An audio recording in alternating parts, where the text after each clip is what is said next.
The theme of this year's Radio and Climate Change, which hinges and is anchored on our sixth pillar of the bottom-up thinking, is environment and climate change.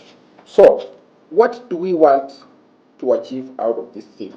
We are saying that we want radio to play a major role and become a partner in just not environmental advocacy, but we want it to educate people and also offer practical, sustainable practices to make sure that this war is won. You can change the climate of the world by doing those two things. Some people associate climate change with wrong things. Climate change is not a wrong thing. It can change for the better. But it can also change for the worse. Are we part of the team that is changing our climate for the better or for the worse? So the discourses you command around radio, when you look at these climate issues, must be discourses that promote transformation, change in a positive direction. And you know radio is a powerful instrument. But even when you talk about the ones we have, how effective are we using them to promote the African agenda? The biggest one is climate change, which is hurting us.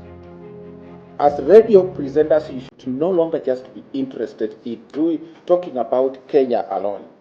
If a neighboring country is doing something that will hurt humanity, talk about it. You will be shocked by the kind of support you get from ordinary citizens in those countries. We in the ministry are part of this agenda. The agenda of the president, but the agenda of our country, the agenda of the world.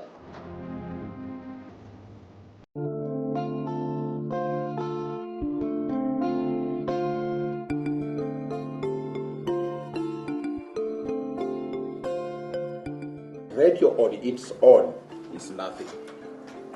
Radio is about human beings. You can have a very good radio station, but without the personnel to communicate, it's nothing. There is a lot of inequality in terms of using these radio resources. And that's why we have a deficit on how we report about climate. Not just here in Kenya, but the rest of Africa. You cannot discuss, as a journalist, go on radio and start discussing climate change when you don't know the basics about climate change. The danger is that you are likely to misinform and even cause more problems to the people than you would be solving. So time has come, when a CEO, MCK, to organize a special program to train journalists on these climate change issues and do not politicize the agenda of climate change. Even when we're doing vernacular radio, it should be just not hinged on dividing the country, but looking at these climatic issues wholesomely, because you are talking to people who might not understand other languages. Let this debate be a unifying factor to all of us.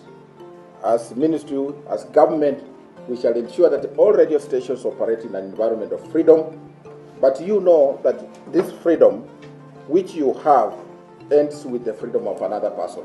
So, just like we want to use our environment responsibly, take measures to make sure that also those freedoms don't hurt the freedoms of other people.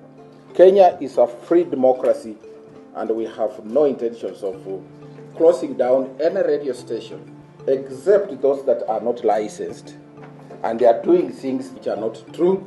Journalists are not even trained. They could be talking about climate change in the opposite direction. When that happens, then we take action. But we must commend the many radio stations that have helped us in this venture. We still think that we are good partners. We shall work together and support you to support this kind of agenda.